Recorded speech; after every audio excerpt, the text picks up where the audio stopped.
No.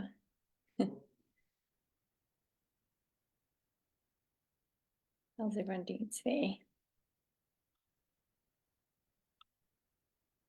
And since we're talking about rest today, tell me, how's it going with your rest and recovery plan? Or lack thereof. Lack of rest and recovery. I'm not saying everyone should have a plan, but sometimes there's not even rest and recovery. So I'd love to know where you guys are at with this. Is it something that you struggle with? Do you find that you theoretically know that you need to rest more, recover more, but you're struggling to actually do it? Or is it something that you don't struggle with? Is it, you always manage to get enough rest, you prioritize it, all is well? I'm guessing if you're watching this live, you most likely do struggle with rest. But I think it's always nice to know in the comments if you don't struggle with it, just to encourage everyone else that it's possible. Okay, cool. And also, I think just the idea that being a clinician, being a healthcare provider, same kind of concept, being a mom, right? That we normalize that it can come with rest and recovery. It doesn't have to always be, this oppositional thing. Like, obviously, I'm not resting. I'm a healthcare provider. It doesn't have to be that way. So yeah, share your stories, share your experiences. Let us know whether rest and recovery is something that comes quite easily to you. You don't have a problem prioritizing it, or if it's something that you really struggle with. So just to introduce myself, I'm Sarah, health and career coach for clinicians. And this is a topic that, as you can imagine, comes up a lot with clinicians. And yeah, partly we'll go into a few of the reasons why, of course, but because I work with a lot of healthcare providers that are, exhausted, overwhelmed, stressed out, rest and recovery is a huge part of that. But there are barriers to it, and not only in terms of time, like sometimes we genuinely don't have the time to rest and recover as much as we would like to, especially if you are a new parent. You can tell a new parent that they should prioritize their sleep and they should get this many hours and they should rest. But yeah, the reality is that it's sometimes not possible in terms of time or commitments. But then on the other side of that, even when we do have the time, hey Bella, even when we do have the time, there are other barriers that we come up against that are more related to, let's say, our behavior or the way that we think about it or our beliefs about it, more than specifically genuinely not having the time to do that. So maybe just first looking into the idea of what exactly is rest and recovery, right? So maybe you can also give us your, like, what associations come up if I say, resting more. What do you think of doing, right? Where does your brain kind of go to tell me maybe how much are you resting and recovering? Do you go mainly to sleep? Do you go to, napping? Do you go to chilling on your couch? Like, what are your associations with rest and recovery? And in general, we can think about rest as like, so I often use the kind of tank analogy, but thinking about all the resources you have to cope, your capacity is kind of what's filling up the tank. And then anything that you need for your life is what is being used from that tank. So you can think of the rest as like the constant filling of that tank, constant filling of resources. So that's mainly things like sleep, non-sleep forms of deep rest, and then, napping, which is also sleep, but during the day.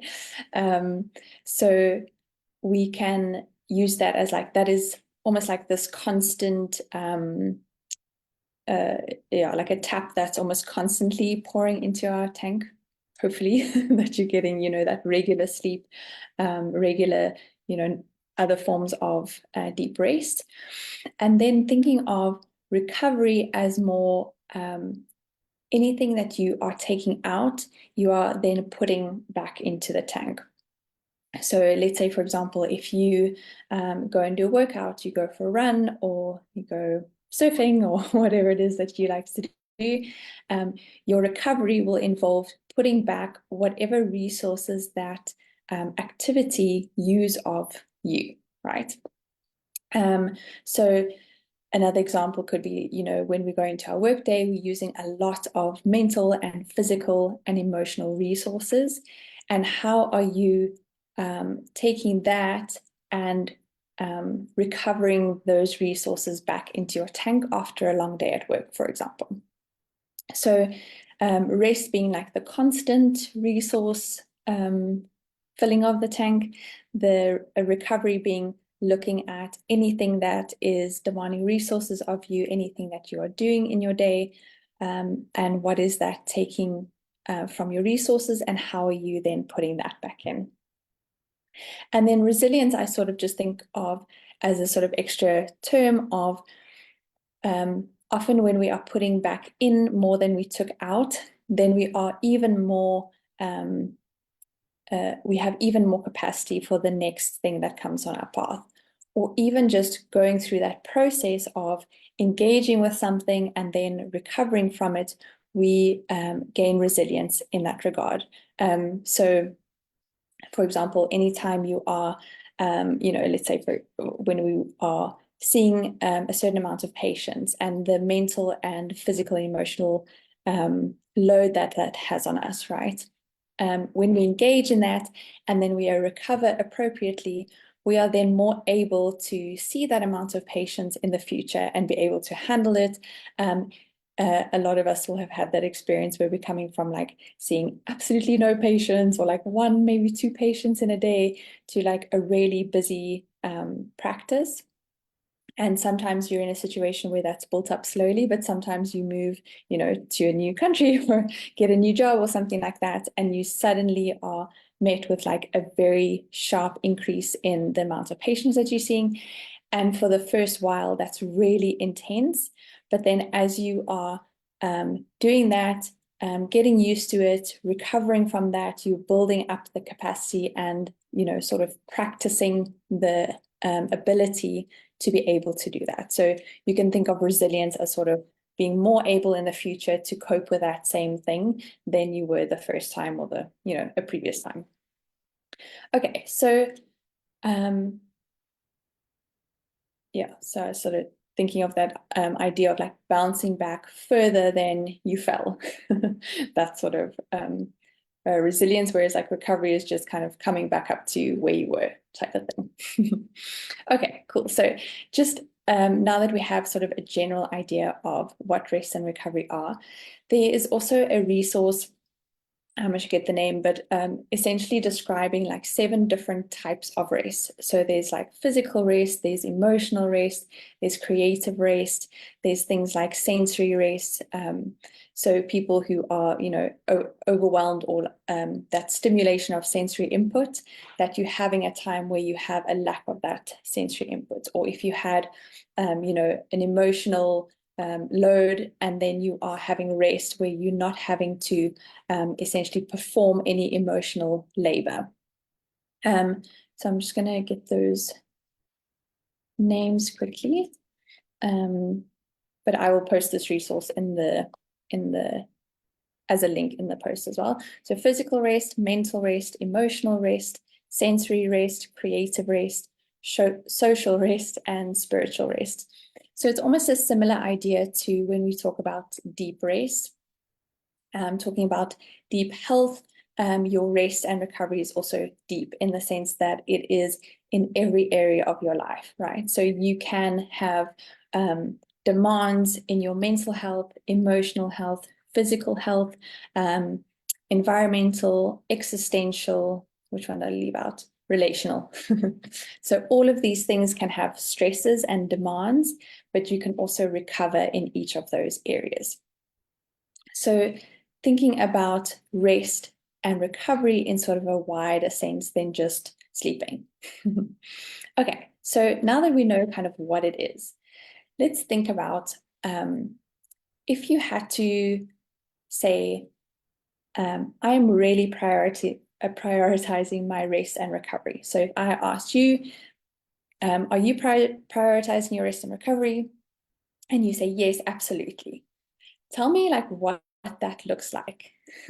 Tell me what it would actually look like to prioritize your rest and recovery. Would that be a certain amount of hours of sleep? Would that be, time, for example, this comes up with a lot of clinicians, but time after work to just like decompress where no one's asking anything of you, no one's talking to you, preferably. So things like that, like what comes up for you when you think about an ideal scenario that you can really say, yes, like my rest and recovery is sorted. Just to, the reason we do this is just to have an idea of like, what are we actually trying to do before we identify what is getting in the way of that thing we're trying to do. So let me know in the comments anything that comes up for you when you think about answering the question positively of yes, I am 100% prioritizing my rest and recovery.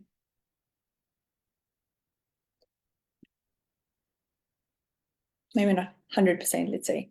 Between 80 and 100%. It's going really well.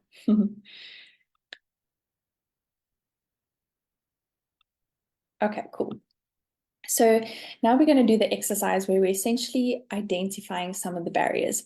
And I'll discuss a few of these examples, but they might be different from one person to the other, right? So when you take your idea of like, this is what it would look like for me to prioritize my rest and recovery. So let's say, for example, I would say, I'm getting 8 hours of sleep in the night. I am, taking a midday nap. I don't really nap anymore, but there was a time that would have been part of it. So, midday nap. Let's say I am, meditating for half an hour, either in the morning or the evening, whatever it is. I would be having, like a lot of silence in my day. So let's say, at least 1 hour in my day where I'm not having any kind of like external input, whether that's people talking to me or a podcast or music. I'm just having like complete silence. And maybe I'm just doing something that's, creative, like maybe just doing one little sketch. It's sounding like a whole day schedule of resting and recovering. But these things can overlap, right? Like if I'm meditating, I'm also in that period where I'm not having any like external stimulation. I can be, having that silence, and I can be doing my creative something, So there's not necessarily separate things, but let's say that's a kind of, idea. So think about now, if you had to do that, assuming you have, let's say for now, the time for it, assuming you have the time to do that. If you had to think about doing all of those things, what is the resistance that comes up for you? What are you worrying about happening? We use this in what I call the mapping change training, essentially based on the immunity to change framework. And you are using this process to identify what your underlying beliefs are about things. And in this, map that we use to do that, there's like this little box where that's called your dread box. And everything that you're dreading about that behavior, you put in that dread box. So think about what goes in your dread box when you think about doing that stuff. And maybe for you, if it like just feels like so much to do, you can even just think about like, even if you just had to pick the main one, like let's say you're struggling to get 8 hours sleep tonight, every night, and you say, by the way, it's not like everyone should get 8 hours of sleep. This is just an example. But let's say you're wanting to get 8 hours of sleep and you are going to prioritize that, and you're identifying what needs to happen in order to do that. Maybe I need to go to bed an hour earlier, or maybe I need to start winding down at this time, or whatever it is. What feels like it would go in the dread box? What feels really uncomfortable, or something that you're dreading will happen, worried about happening? What is in that dread box for you when you think about prioritizing your rest and recovery in that way? So I'd love to know your answers. You can pop them in the comment section.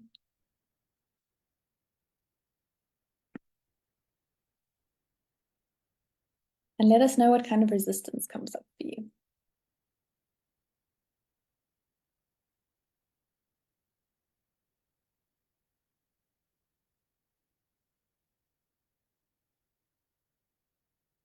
Okay, cool. So I'm going to talk about a few kind of categories of resistance, and then you can identify what that might be for you. Okay, so the first one is what we call like rest guilt. So any kind of guilt around resting. And sometimes it's this vague sense of like, I'll feel guilty if I'm resting. And one of the, I guess, underlying things about that is I should be doing something else. So I'm feeling guilty about resting because I shouldn't be. I should be doing something else, which usually is something productive, right? We're usually worrying about being unproductive or not making good use of our time, or being lazy. We'll talk more about identity soon, but some form of feeling guilty because you're resting. And let us know if that is you. And I've spoken about this before when it comes to money, because this is something that we feel when it comes to charging and asking for money. Not generally just asking for money. I mean, like asking for money for our services. Like we have this guilt around it. And realizing that all emotions are essentially like information, right? So each emotion has its kind of message that it's trying to tell you. And in the case of guilt, it's like you did something wrong, your actions harmed somebody, or you did something that was morally not right, and you need to go make amends, right? So guilt is a helpful feeling when you have done something, so that you are less likely to do it the next time. You are more likely to go and make amends.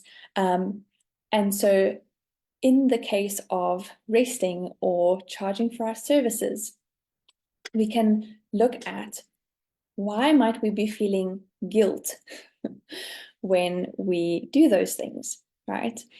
And thinking about, have you actually done something wrong? Right? Is what you are doing harmful to somebody else? Right? If you're resting, is that harming somebody else? Is that making somebody else's life worse? Right? Because most of the time that guilt is not an accurate reflection of something that we're doing wrong. It's more the cultural, moral association with sloth, right?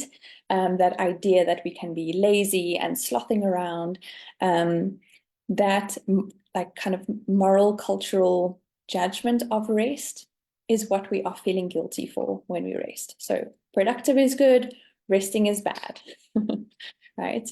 And so we've kind of internalized this societal belief around resting, and we get to now look at, okay, is this guilt actually, does it make sense, right? And often we can use it as sort of this, like, if I'm feeling guilty, that means it must be wrong. Like it's a true reflection of the fact that it's something bad that we're doing. Whereas when we can take a step back and say, no, that's just my essentially social conditioning. And that can happen in a lot of ways, even from like really early childhood. But anyway, some form of like cultural message that when you are productive, that is morally better than when you are resting or being lazy. There's no such thing, by the way, or being unproductive, right? So you get to now decide on how do I actually look at rest, right?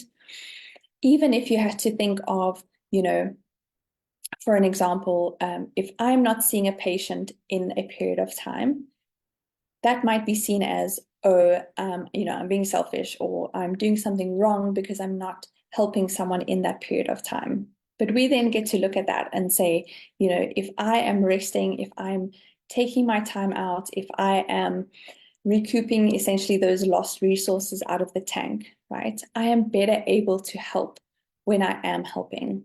So I know that I'm not doing anything wrong. I know that I'm not doing anything bad.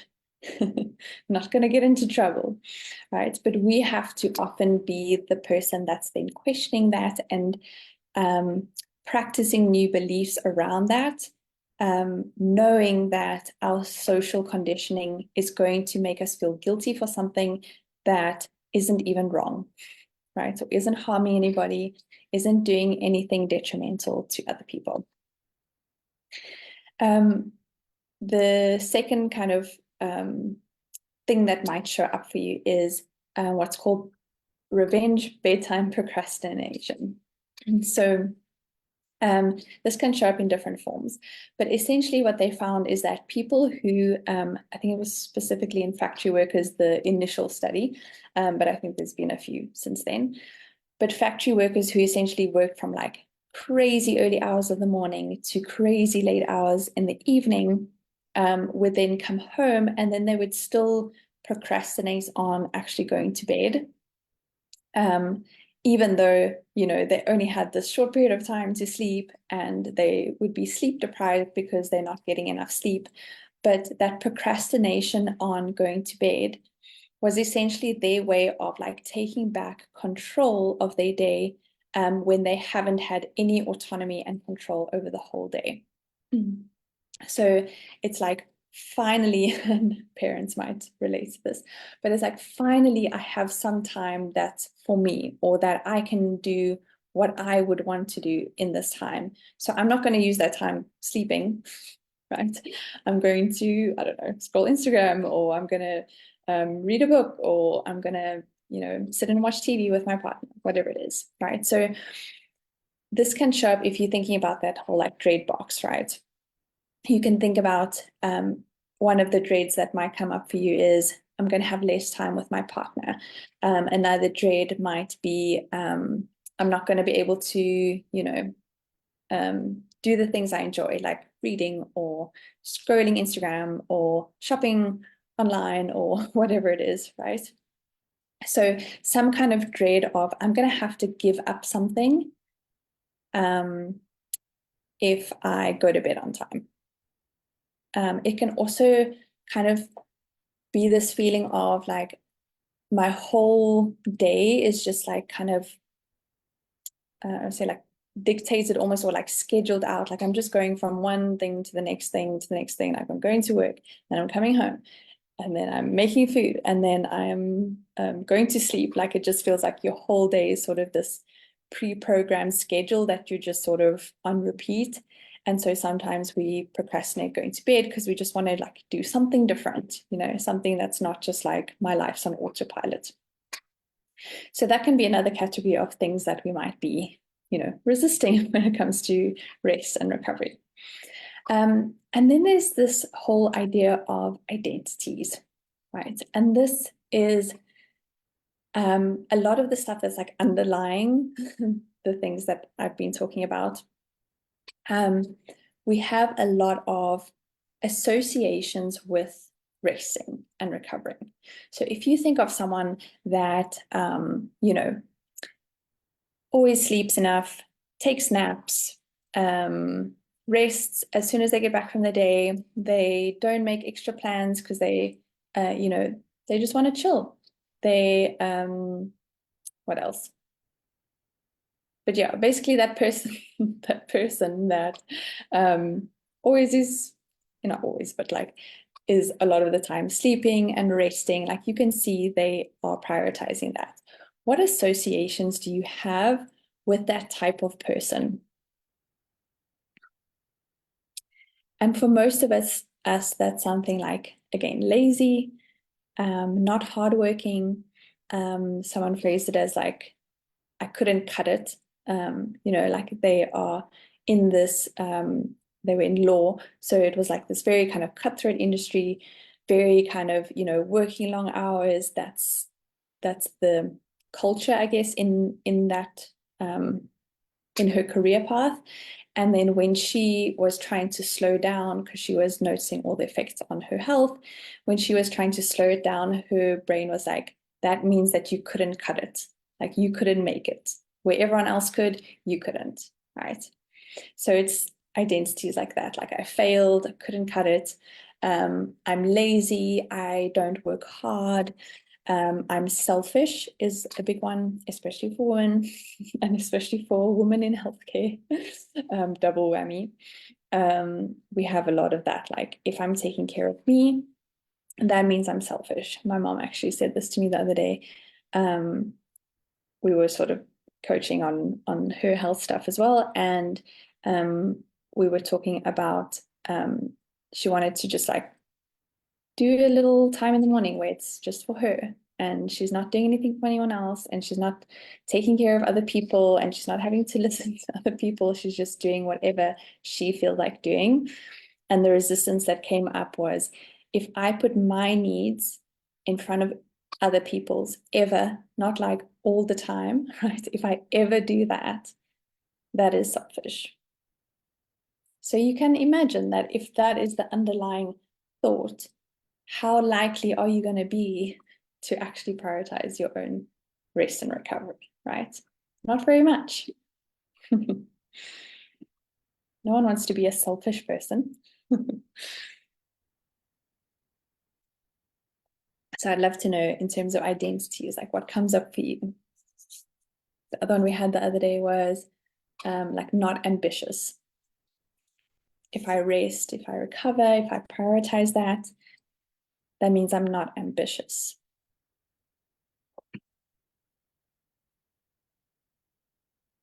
And by the way, like rest and recovery can just mean, Sasha, rest and recovery can just mean like in between patients, you are taking a break, right? Or it's like I'm scheduling less patients in my day because I want more pockets of rest and recovery within my day. So think about that. Think about doing that. What is the resistance that comes up? What is the thing that you are worried about when you think about doing that, right? So certain identities that we associate with people who prioritize their rest and recovery. Are you worried that you'll be perceived as lazy? Are you worried that you won't be perceived as hardworking, not ambitious, right? What are those identity, they call it like unwanted identities. What are those unwanted identities that come up for you? And then it can also just be other roles, right? So let's say, for example, with males, it might be something more like providing for the family. For a woman, that it can be the same. But some a role of like, I need to provide financially for my family, so I can't afford to, take a lot of rest and recovery, right? I need to be going, going, going. It can be, taking care of our children, that you see taking care of your children as sort of in opposition to resting and recovery, right? So often this is, again, showing us some kind of underlying belief about something that is against, kind of like in opposition with each other, like, or something that we believe has to happen in order to. So for example, if I want to make money, I have to what, right? And that might look like, I have to see X amount of patients a day. I can't be taking less patients than that. Or it can be something like, then I have to take patients whenever they want to see me. I can't tell them that I'm not available in that time because then they'll go somewhere else. So anything that you're thinking of, if I want X, I have to do Y. So if I want to be successful, I have to do X, Y, Z, right? If I want to be a good parent, I have to do X, Y, Z. And just noticing like, what are your beliefs about the requirements for those things, right? And that's where you get to go and dive a little bit deeper. This is an example of one of these kinds of things, right? So let's say you are building up your own practice and you are now a mother, right? And your belief is, I cannot be at my practice and building up my practice because I'm then not spending time with my child, right? This is not specifically about rest and recovery, but more about like, this is the kind of belief that you can identify, right? So if I'm in my practice, building up my practice, then I'm not at home with my child, and that means I'm a bad parent. So feeling that parent guilt, right? Because you're not at home with your parent, with your child. But the underlying belief is spending time with my child is the way to be a good parent, right? So identify for yourself, what is the underlying belief? And then that's what you get to explore, right? And again, with all of the things we discuss, it's never going to like the opposite extreme, right? Like, no, good parenting means I'm never with my children. Of course not, right? But it's finding some kind of nuance to that, right? Is that the only way to be a good parent, right? Or is, for example, being financially responsible for your child, isn't that also being a good parent, right? Showing your child how a woman can build this incredible practice, how she can be financially independent, how she can be ambitious, how she can create the things that she wants to create. How is that being a good parent, right? The things that you're modeling to your child, how is that being a good parent? When you are doing something that you are excited about and you are not resentful of your child for making you stay at home when actually you wanted to be at work, right? When you are fulfilled and happy and like lit up by what you're doing at work, how is that also being a good parent by going and doing that thing instead of staying at home? Right. So we're just sort of starting to identify those beliefs and then slowly start to question it. Maybe one that's more relevant to the specific discussion is like, you know, if I, sorry, it's getting very dark here. If don't say yes to all patients that want to book, right? Well, that's very bright now. If I don't say yes to this patient who wants to book an appointment, right? If I have prioritized, let's say in the afternoon, I am resting and recovering, and in the morning, I'm seeing patients. But now a patient wants to come to me in the afternoon. And I have this belief that in order for my practice to be successful, I have to see patients whenever they want to see them, whenever they want to see me, because otherwise they're going to go to someone else. That's going to have a snowball effect. I'm never going to have patients and my practice is going to fail, right? Again, not looking at the opposite, right? Like if I'm never available for appointments for my patients, that they'll suddenly, you know, be happy and they'll book appointments and stuff like that, right? We're not going there. We're saying like, what is more nuanced to that, right? Is that really true? Is it true all of the time, right? Have you ever had a situation where you offered a very limited amount of times or consults because you genuinely only had that amount of time and the patient made a plan, right? Have you ever said, no, I can't see you then, but I can see you tomorrow? And they're like, cool, right? What else might a patient think when you can't see them at that time, right? You're more in demand. Maybe you have strong boundaries. You can even tell them, I'm going home to be with my family. Whatever it is, you don't have to explain why you can't see them.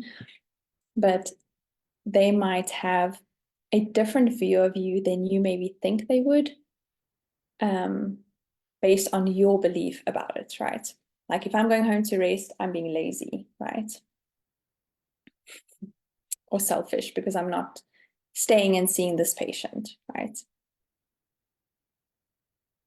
But is that really true of anyone who prioritizes their rest and recovery? And I think we all know the answer to that. How does resting and recovery help you be a better healthcare provider? How might it actually be the best thing for your practice? How might you actually be more successful if you start prioritizing your rest and recovery? So again, just going back to like all of these things are just to identify your beliefs around rest and recovery, the barriers, the perceived barriers, the beliefs around that, and then starting to start to just like loosen the grip that has a little bit, right? That's just not, you know, the ultimate truth of the universe. But we can actually start to look at it a little bit and just to find a bit more nuance in it. And usually that's just like bringing it into a little bit more gray. So instead of this like black and white, all or nothing thinking, we're bringing it into a little bit of nuance, a little bit of neutrality, a little bit of in the gray. And let me know how that goes. So we will be talking about this topic and we'll be exploring it, and you can explore your specific situation, why you maybe struggle to prioritize your rest and recovery. We'll be talking about this at the upcoming clinician women's circle. So this is for the ladies in healthcare, and we meet every Saturday at 7 p.m. South African time. And we basically get together and we talk about situations in practice. There's a different topic each week, and we basically share our stories. We talk about things that we struggle with on the more kind of like personal side. Like, I'm trying to get 8 hours of sleep a night and I'm really struggling. Or I want to say no when patients want to book at a time that I said to myself I wouldn't book patients in, but I'm really struggling to do that, right? Like, these are the kinds of things that we discuss, and then we look at, okay, what might be underlying that? What might be the reason that you are struggling with that? And we just discuss that in a group. And then we usually have, you know, something that we can take into the week going forward, something to explore or something to change and see how that goes. But they are really awesome gatherings, and yeah, we learn a lot about ourselves, and it's just a really great space to talk to other clinicians, because yeah, often we're talking to people who maybe just don't get it as much as we would want them to.